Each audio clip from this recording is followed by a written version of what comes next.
Napakayaman pala ng Pilipinas sa gold nuggets. Tignan natin guys kung paano nila piniprocess ang ginto gamit ang ball milling. Sa video na ito, matutunghayan natin ang proseso kung paano dinudurog at pinapino ang mga bato na may lamang ginto upang mas madaling makuha ang mahalagang metal. Ang Pilipinas ay isa sa mga bansang mayaman sa likas na yaman, lalo na sa ginto. Maraming lugar sa bansa tulad ng Benguet, Masbate, Davao de Oro at Surigao ang kilala sa pagmimina ng ginto.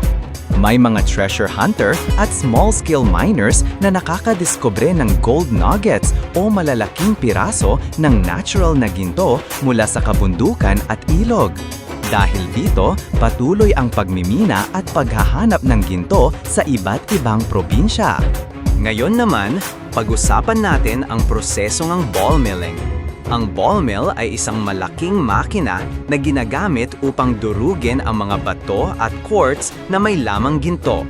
Sa loob nito ay may matitigas na bakal na bola.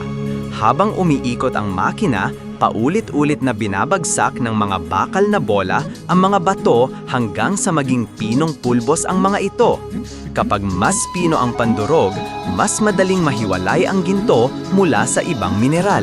Pagkatapos ng ball milling, kadalasan ay dumadaan pa ito sa proseso ng gravity separation o cyanidation para makuha ang maliliit na particles ng ginto.